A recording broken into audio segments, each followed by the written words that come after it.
안녕하십니까? 네, 행복한 안식일입니다. 여름인 것 같아요, 그렇죠? 네, 계속 비가 와가지고 그냥 장마철이다 생각을 했는데 오늘은 정말 아주 따뜻했습니다. 그래서 진짜 여름이구나라고 하는 생각이 드는 그런 하루였습니다. 얼마 전에 한 신문에 기고하신 어떤 목사님의 글을 읽게 됐습니다. 그런데 그분이 이 시대를 삼괴의 시대라고 표현하시는 것을 읽었는데 많은 부분 공감이 되었습니다. 이 첫 번째 괴는요, 괴물이 된 인간입니다. 괴물이라는 거예요. 선하게 창조되었던 인간이 시간이 지나면 지날수록 이제는 짐승을 넘어서 괴물이 되는 시대가 되었다고 표현을 했습니다. 악하다라고 하는 말로는 이제는 설명이 안 된다고 이야기를 해요. 끔찍하다 못해 두렵고 참담할 정도로 인간이 점점 괴물화되어 가고 있다라고 표현을 하는 것을 보았습니다. 두 번째 괴는 세상 곳곳에 발생되는 이름 모를 괴질이라고 이야기를 했습니다. 이번 주 초에 뉴스를 통해서요, 지난 3년 동안 우리가 이제 다 극복했다고 생각했던 이 코로나가 다시 또 유행할 수도 있다라고 하는 뉴스를 접하게 되었습니다. 일일 신규 발생자 숫자가 3만 명이 넘게 되었다고 이야기를 해요. 이번에는 또 어떤 변이를 일으켜서 우리의 삶을 궁지로 몰아넣을지 사실 좀 걱정이 되는 그런 한 주였습니다. 이것이 자연재앙인지 또 하나님이 주시는 경고의 기별인지 정말 생각이 복잡해집니다. 이 시대의 마지막 세 번째 괴는 세계 곳곳에서 일어나는 집중호우와 또 대형 산불, 지진, 해일 등과 같은 괴변이라고 표현을 하는 것을 보았습니다. 과학이 이제는 너무너무 발달을 해갔고요, 4차 산업혁명 시대로 들어갔습니다. 그리고 모든 것이 AI 시대가 되었는데 갈수록 인간이 극복할 수 없는 더 무서운 재앙들이 더 많아진다라고 하는 느낌이 들었습니다. 온 인류가 하나님 앞에서 어리석음과 또 부족함, 교만과 회개를 해야 할 때가 지금이 아닌가 생각이 들었습니다. 오늘 이 안식일 우리 모두가 주님 앞에 조금 더 겸비케 되는 그런 안식일이 되기를 바랍니다. 이제 휴가철이 시작되다 보니까 이동도 많고 또 여러 가지 생각하고 또 후반기를 준비해야 되는 그런 시간들이 우리에게 있습니다. 이러한 때 우리가 다시금 삶을 돌아보며 어리석음과 교만함을 회개하는 그런 시간을 갖게 되시기를 간절히 바랍니다. 자, 오늘 함께 나눌 말씀은 출애굽기 19장 10절로 12절에 있는 말씀입니다. 제목은 여호와께 성결입니다. 출애굽기 19장 10절로 12절에 있는 말씀 같이 보도록 하겠습니다. 출애굽기 19장 10절로 12절입니다. 여호와께서 모세에게 이르시되 너는 백성에게로 가서 오늘과 내일 그들을 성결하게 하며 그들에게 옷을 빨게 하고 준비하게 하여 셋째 날을 기다리게 하라. 이는 셋째 날에 나 여호와가 온 백성의 목전에서 시내산에 강림할 것이니 너는 백성을 위하여 주위의 경계를 정하고 이르기를 너희는 삼가 산에 오르거나 그 경계를 침범하지 말지니 산을 침범하는 자는 반드시 죽임을 당할 것이라. 자, 오늘 본문의 이야기는 우리가 잘 아는 십계명을 받기 전에 시내산에 가기 전에 바로 이야기가 바로 오늘의 이야기입니다. 드디어 시내산 앞에 이르른 이스라엘의 이야기가 오늘 본문의 이야기입니다. 자, 시내산에서는 어떤 일이 있었습니까? 이스라엘 백성들이 시내산에 가가지고 어떤 일이 있었어요? 시내산에서는 하나님이 십계명을 주셨죠. 이스라엘이 드디어 하나님과 만나며 십계명을 받는 것이 이 시내산에서의 일입니다. 하나님이 이스라엘 백성들을 시내산으로 이끄신 이유는요, 십계명을 주시며 하나님의 백성과 약속을 다시 맺기 위해서입니다. 그리고 주시는 말씀이 바로 오늘의 본문입니다. 본문이 주는 첫 번째 기별은 그래서 자신을 거룩하게 지키는 삶을 살라라고 하는 것입니다. 10절 말씀입니다. 여호와께서 모세에게 이르시되 너는 백성에게로 가서 오늘과 내일 그들을 성결하게 하며 그들에게 옷을 빨게 하고,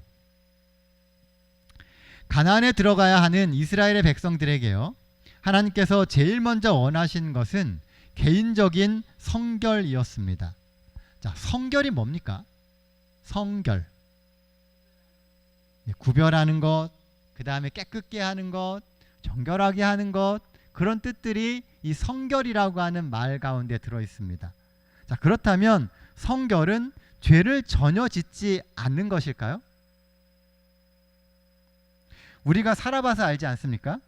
죄를 짓지 않고 사는 삶, 그것은 사실상 불가능합니다.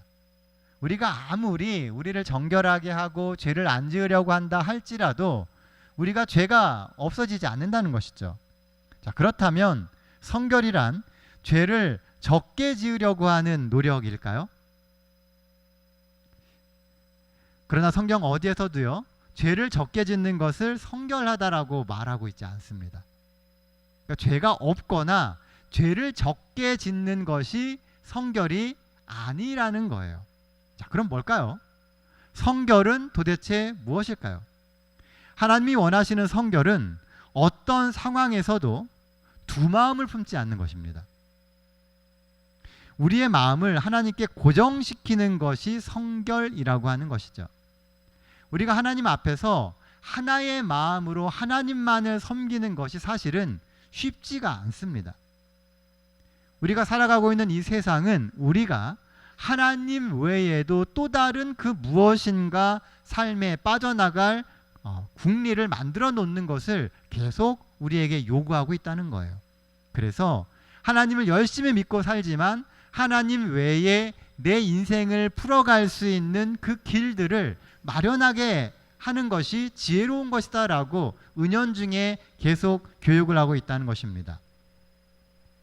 한 마음을 품고 하나님께 우리의 마음을 고정시키는 것, 즉 그것은 세상의 모진 풍파와 고난과 유혹 속에서도 순결한 믿음을 포기하지 않는 것이 그 성결의 핵심 내용이다라고 이야기하는 것입니다.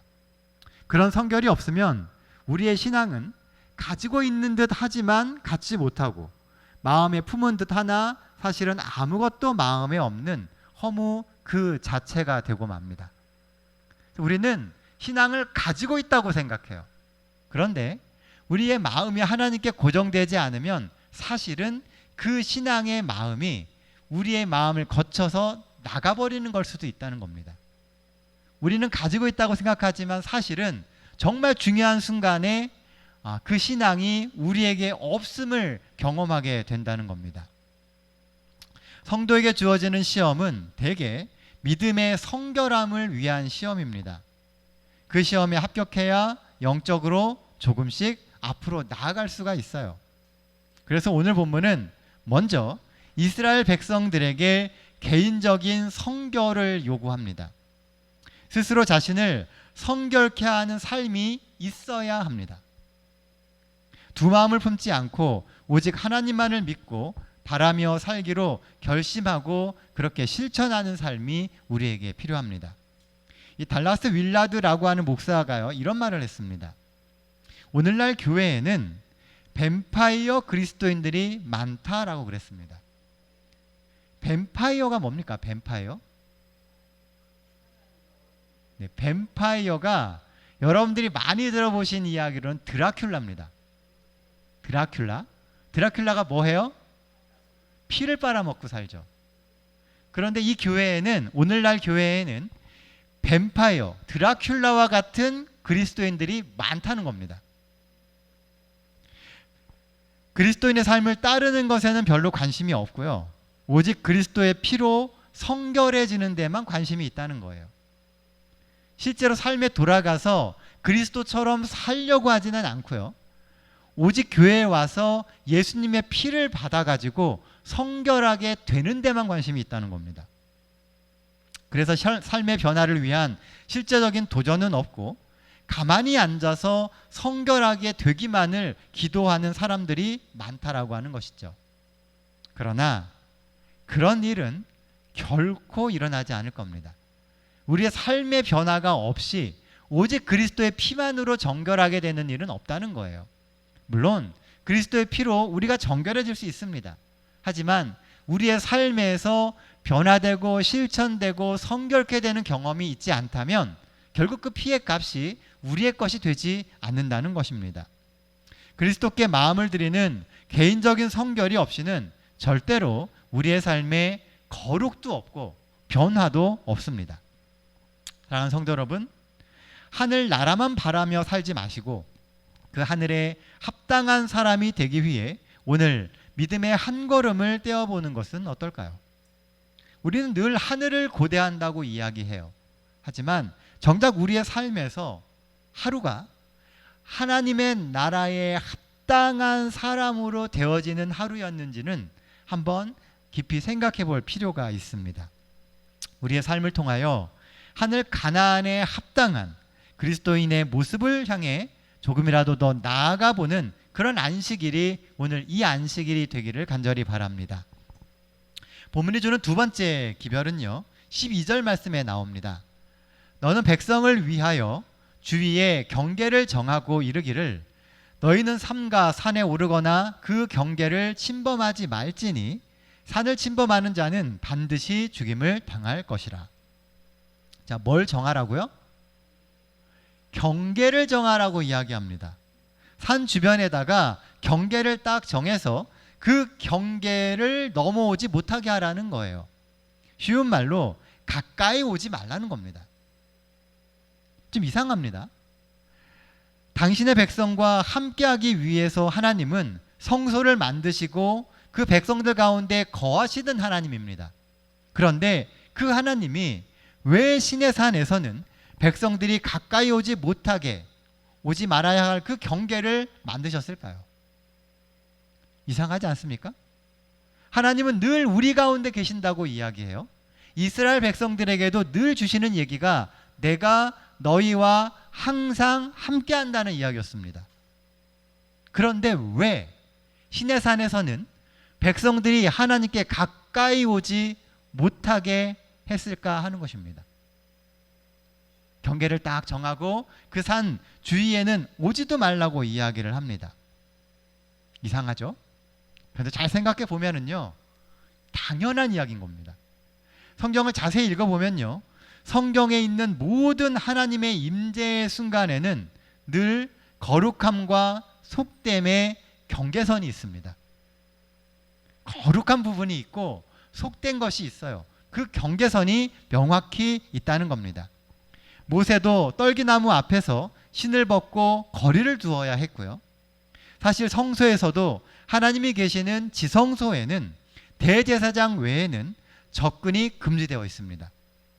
심지어 대제사장조차도 1년에 딱 한 번 대속죄일에만 들어갈 수 있어요. 우리가 성경에서 읽는 선악과도 일종의 경계선입니다. 하나님과 우리 사이에 있게 되는 경계선이죠. 인간이 절대 넘어서는 안 되는 그 선이 있다는 거예요. 왜 하나님은 그런 경계선을 정하실까요? 하나님이 우리와 함께 하시는 것이, 또 우리가 하나님께 다가가는 것이 두려워서 그러시는 것일까요? 왜냐하면 그 경계가 곧 우리의 생명을 지키고 하나님의 거룩성을 지키는 것이기 때문에 그렇습니다. 하나님의 거룩성이 지켜져야 우리의 구원도 가능해집니다. 이 말은 우리가 좀 많이 생각해 볼 필요가 있어요. 우리가 거룩해진다고 생각하잖아요. 인간은 아무리 거룩해지려고 해도요, 사실은 거룩해질 수가 없습니다. 우리가 이미 죄로 더럽혀져 있어가지고요, 아무리 순결하게 살려고 한다 할지라도 우리는 이미 거룩할 수 없는 존재가 되어 있다는 거예요. 거룩을 흉내낼 수는 있죠. 그러나 본질적으로 거룩해질 수는 없습니다. 거룩하신 분은 오로지 하나님 한 분이에요. 그래서 하나님의 거룩성이 지켜져야 우리의 생명도 지켜지고 그 생명도 지켜져야 우리의 구원도 가능해지게 된다는 것입니다. 하나님이 거룩하지 않으시면 우리를 구원하실 자격과 명분을 잃어버리기 때문에 그런 겁니다. 그래서 사단은 끊임없이 예수님을 시험해서 그 거룩성을 침범하려고 했던 거예요. 그 거룩성이 오염만 되면 인류는 구원을 얻을 수 있는 그 어떤 방법도 없어지게 됩니다. 그래서 끊임없이 예수님을 시험했던 거예요. 그러므로 하나님은 아주 친근한 분이시기는 하나 우리가 함부로 대할 분이 아니라는 것을 꼭 기억해야만 합니다. 하나님은 늘 우리 가까이 계시지만 우리와 구분되는 거룩함이 있는 분이라는 것을 우리가 절대로 잊어서는 안 된다는 겁니다. 하나님의 거룩을 침범하지 않아야 우리도 거룩해질 수 있습니다. 생각해보면 오늘날 수많은 학문과 과학은 하나님의 거룩성을 침범하는 것을 주저하지 않아요. 거룩하신 하나님의 그 영역을 사람들은 침범하려고 한다는 것이죠. 이성적인 접근, 과학적인 접근이라는 그 미명하에 우리는 하나님을 낱낱이 파헤치려고 합니다. 하나님을 증명하려고 하고 하나님의 거룩성과 하나님의 속성을 마치 인간들이 함부로 대할 수 있는 것처럼 접근하고 다루려고 한다는 것입니다. 그분을 우리의 생각의 틀 속에 넣으려고 하고 인간이 만든 이해의 틀 속에 들어오지 않는 것은 다 거부하고 믿지 않습니다. 이것이 오늘날 인간들이 살아가고 있는 삶의 현실이라고 하는 것이죠. 우리가 믿지 않는다고 하나님이 안 계시는 겁니까? 우리가 인정해주지 않고 우리가 증명하지 못하기 때문에 하나님이 안 계시는 겁니까? 그분을 우리의 생각의 틀에 넣는다라는 것 자체가 사실은 무리인 거예요. 그런데 우리는 그렇게 하는 것이 지혜롭다고 생각하며 살아가고 있다는 것이죠. 이런 인간의 거만함이 결국 인간 세상을 파멸로 몰아넣은 것입니다. 이런 생각은 성경 속으로 들어가 보면 더 명확해집니다. 사실 성경의 역사를 보면 왕이 없이 인간이 직접 하나님의 통치를 받을 때에는 아무런 문제가 없었습니다. 요즘의 표현으로는 신정정치라고 이야기를 해요. 하나님께서 직접 통치하시는 시대입니다. 그 시대에는 인간들에게 아무런 문제가 없었어요. 왜냐하면 문제가 생길 때마다 하나님이 직접 그 문제를 해결하시고 개입하셨기 때문에 그렇습니다.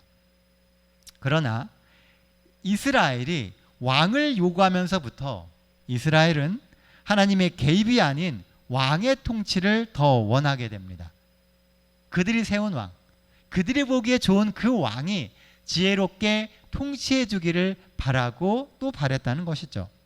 하나님께 묻고 하나님이 삶의 길을 이끌어 주시기를 구하기보다는 왕의 결정과 왕의 생각을 더 신뢰하게 됩니다. 실제로 그때부터 이스라엘의 역사에서 하나님의 개입은 현저하게 줄어들게 됩니다.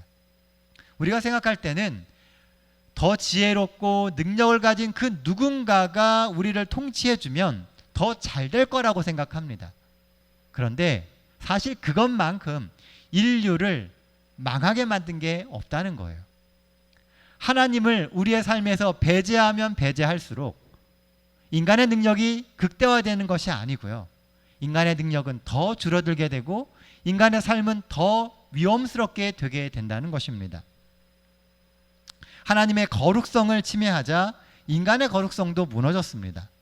하나님을 부인하려는 지금의 세대를 보면 인류 역사의 그 어느 때보다 사람의 가치가 떨어진 것을 알 수가 있습니다.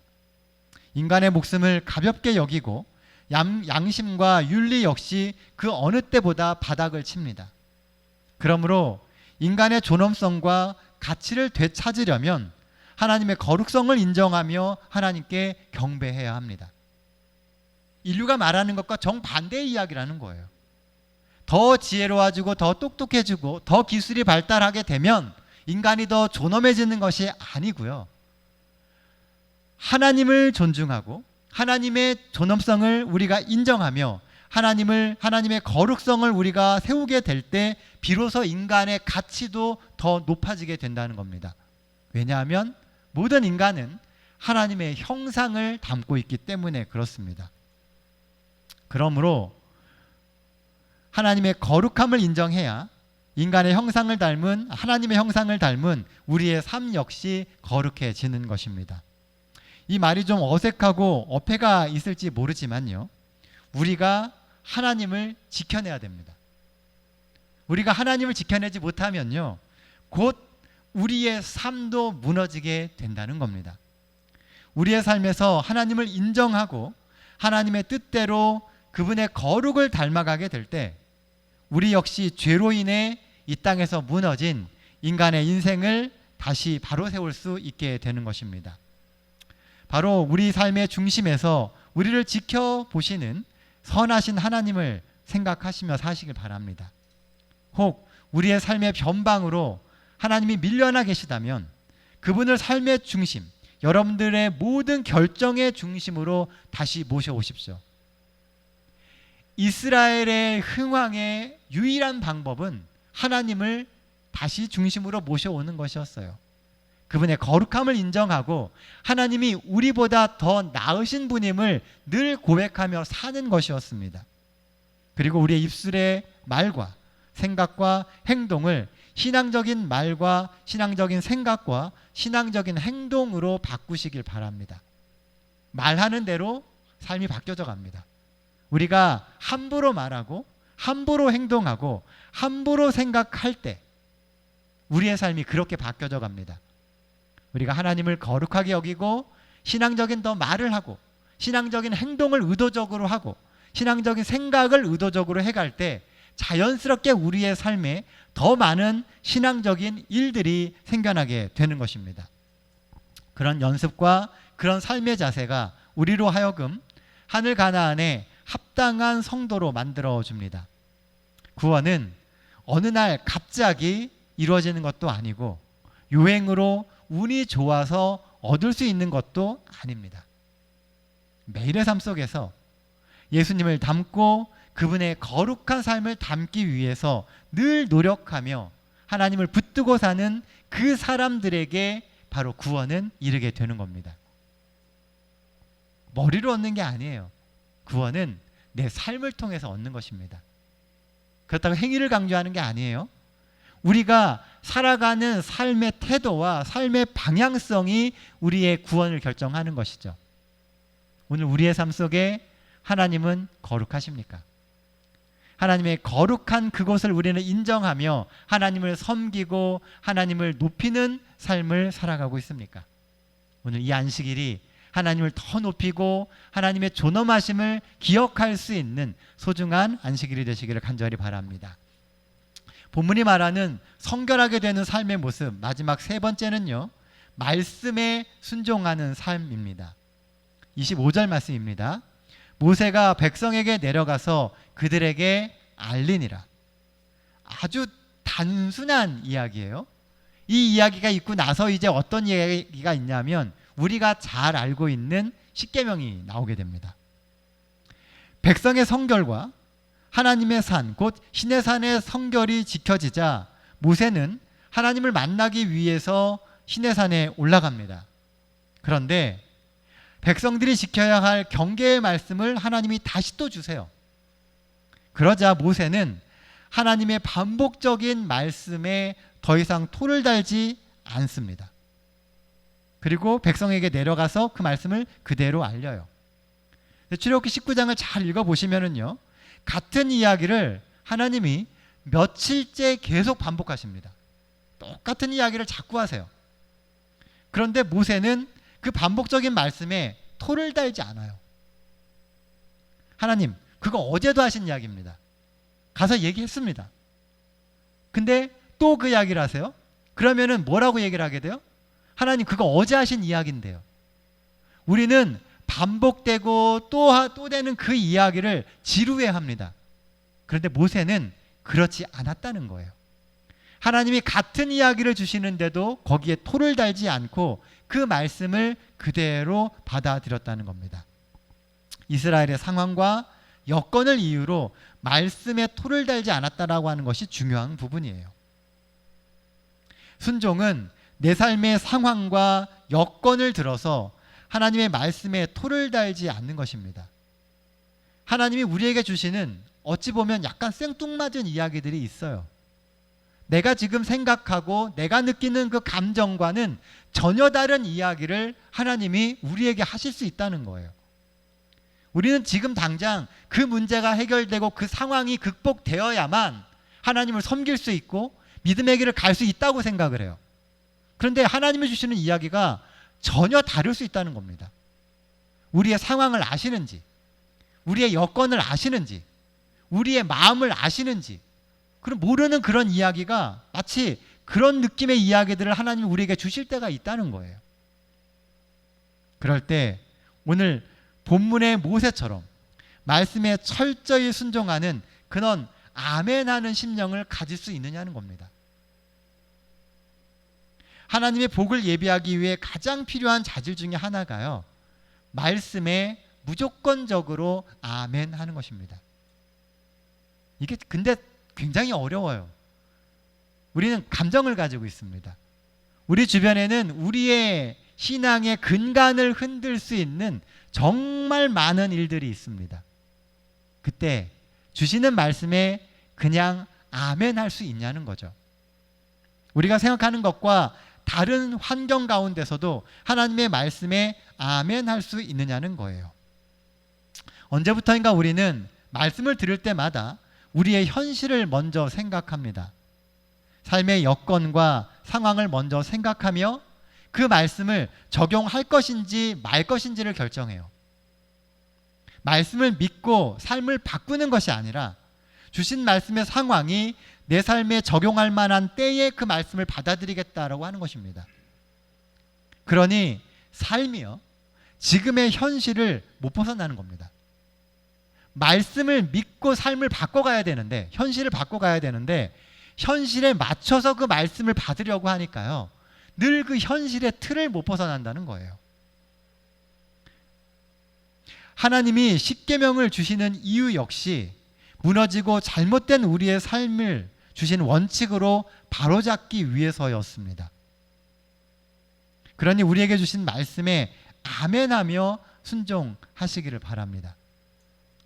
주님이 주신 십계명이요, 우리가 볼 때는 10개, 아주 단순한 이야기인 것처럼 보입니다. 하지만 그 십계명은 이스라엘의 모든 판단의 기준이 됩니다. 훗날 이스라엘 백성들은요, 랍비들은 그 10개의 십계명을 가지고 600개가 넘는 계명을 만들었습니다. 바리새인들이 철저하게 살았던 그 원칙이요, 600여 개 이상의 율법의 원칙을 만들었기 때문에 그래요. 보면은 말도 안 되는 일들이 있어요. 뭐 안식일에는 몇 리 이상 걸어가면 안 되고, 이런 게 정해져 있습니다. 실제로 그 범위가 약 최대 4km예요. 그래서 유대인의 모든 회당은요 4km 이내에 다 있습니다. 더 이상 가지 않게 되어 있어요. 딱 그 안에 반드시 회당이 있어가지고 안식일에 그 이상을 가지 않을 수 있게 다 만들어져 있어요. 뭐 아주 작은 것부터 뭐 침 뱉는 것도 안 되고 불을 켜는 것도 안 됩니다. 실제로 아직도 많은 유대인들이요, 안식일에 불을 켜줄 사람들을 고용해요. 음식을 해 먹어야 되잖아요. 그래서 대신 불을 켜줄 사람, 요즘에는 이제 전자식으로 버튼 누르면 될 수 있게 해놓긴 했습니다. 딱 하면 불도 피워지고 전기도 켜지고 할 수 있는 시스템을 만들기도 해요. 사람들이 그렇게 형식적으로 바뀌어져 가게 된다는 거예요. 하나님 주신 목적은 그게 아닌데, 그 말씀에 아멘하는 게 아니라 그 말씀을 자신들의 방법으로 해석을 하기 시작을 하니까 사실 세상에 있는 그 모든 문제들이 발생되게 된 것입니다. 사랑하는 성도 여러분, 오늘 우리의 삶 가운데 하나님이 주시는 그 말씀에 아멘하며 사는지 한번 생각해 보게 되시기를 바랍니다. 우선 그 말씀을 아멘하며 받아놓고 어떻게 하면 그 말씀대로 살 수 있을지를 생각하십시오. 말씀을 주시면 우선 아멘하는 게 중요해요. 그리고 받은 그 말씀대로 내가 어떻게 살 수 있을까를 그때부터 고민해야 되는 겁니다. 그래야 삶이 바뀌어져요. 그러면 그 말씀이 삶을 바꾸고 현실을 극복해 갈 수 있게 하나님이 힘을 주실 것입니다. 성경은 이야기합니다. 말씀이 육신이 되어 우리 가운데 거하셨다고 이야기를 해요. 예수님은 말씀이셨어요. 하나님의 말씀이 우리 가운데 오신 겁니다. 그 말씀 되신 예수님의 능력을 비로소 아멘할 때 체험할 수 있게 되는 거예요. 주신 말씀에 아멘하면 우리도 모르는 사이에 우리의 삶이 성결해집니다. 하나님께만 마음이 고정되게 되어 있어요. 하나님이 나의 삶을 성결하게 만들어 주실 겁니다. 이 안식일 하나님이 주시는 그 성결을 받아들이십시오.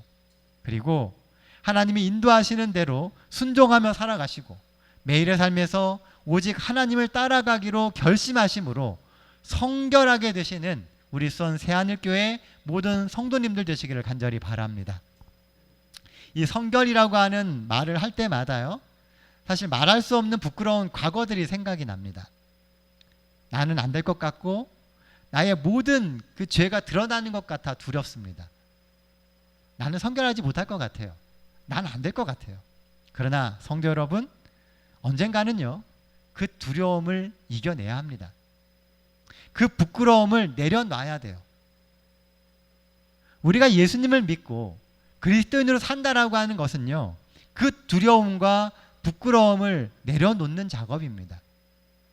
우리는 부끄럽고 두렵지만 그 모든 것을 용서해 주시고 감춰 주시는 분이, 덮어 주시는 분이 우리 하나님이시기 때문에 그래요.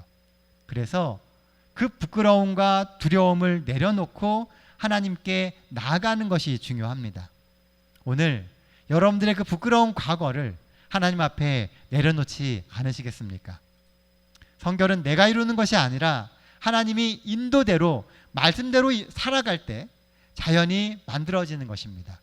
그래서 우리의 삶은 성결해져 가고 있는 것입니다. 이제 말씀 정리하도록 하겠습니다.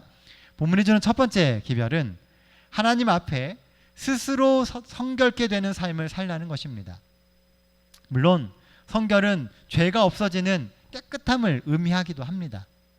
그러나 좀 더 큰 의미로 보면 성결은 두 마음을 품지 않는 거예요. 하나님께 내 마음을 고정해 놓는 겁니다. 그러면 자연스럽게 하나님이 우리의 삶을 깨끗하게 만들어 가실 겁니다. 오직 하나님께 내 삶을 맡기며 온전히 하나님 앞에 내 삶을 오픈하고 내어드리는 것입니다. 그러면 하나님이 우리의 삶을 지금보다 조금 더 성결한 삶으로 바꿔주실 겁니다.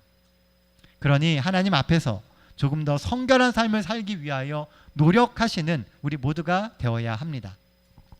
본문이 주는 두 번째 기별은 하나님의 거룩하심을 지켜드려라 하는 것입니다.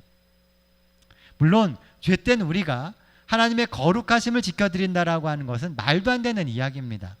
그러나 우리는 우리의 삶에서 하나님의 거룩성을 인정하고 하나님을 높이는 삶을 살아가는 것입니다. 하나님의 거룩함을 인정하며 살아가야 돼요. 그리고 하나님을 자꾸 높여야 됩니다. 의도적으로 높이며 살아가야 돼요.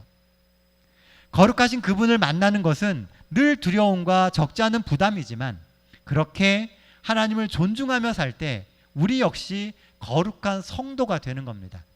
그분이 거룩하기 때문에 우리도 거룩해지는 거예요. 그분의 거룩성이 높아지기 때문에 그분을 따라가는 우리의 표준도 점점 거룩해져 가고 높아져 가는 것입니다. 물론 우리는 완벽하지 않습니다. 우리는 늘 죄가 많고 늘 무너집니다. 그럼에도 불구하고 거룩하신 하나님을 바라보며 늘 소망을 품을 수 있게 되는 것입니다. 우리의 삶을 통하여 하나님을 더 높이고 주께 순종하며 하나님의 백성임의 자부심을 갖고 사는 우리 모두가 되면 참 좋겠습니다. 마지막으로 본문에 주는 세 번째 기별은 하나님의 말씀에 순종하는 삶을 살라는 것입니다. 말씀이 육신이 되어 우리 가운데 거하신다라고 하는 말을 우리는 종종 합니다. 하나님의 말씀을 통해 예수님이 직접 우리의 삶에 오십니다. 주시는 그 말씀이 하나님의 임재로 이어지게 된다는 거예요. 그러니 상황을 살피며 말씀을 받들지 마시고 먼저 말씀을 받아들이고 그 말씀대로 살 방법을 고민하십시오. 하나님이 무너진 우리의 삶을 말씀의 능력으로 바로잡아 주실 것입니다. 시내산에서 이스라엘 백성들은 하나님을 대면했습니다. 그들은 하나님과 대면하기 위해서 성결해져야만 했습니다. 재림을 직면하며 우리 역시 하나님과 대면해야만 합니다. 하나님을 만나기 위해서 우리는 성결해져야 합니다. 성결해져야 하나님을 만날 수 있어요. 그러니 지금보다 조금 더 우리가 성결해져야 되지 않겠습니까? 우리의 마음을, 우리의 시선을 다시금 하나님께 고정하십시오. 우리를 시험하고 우리의 마음을 흔들어 놓는 수많은 일들이 있다 할지라도 우리의 시선과 우리의 마음이 하나님께 향해져 있다면 하나님께서 그 모든 시험과 어려운 순간을 이길 힘을 우리에게 주실 것입니다. 이 안식일 우리에게 주어진 이 은혜로운 시간을 통하여서 하나님과 함께 성결을 만들어 가시는 우리 수원 새하늘교회 모든 성도들 되시기를 간절히 바라며 오늘 말씀 마치도록 하겠습니다.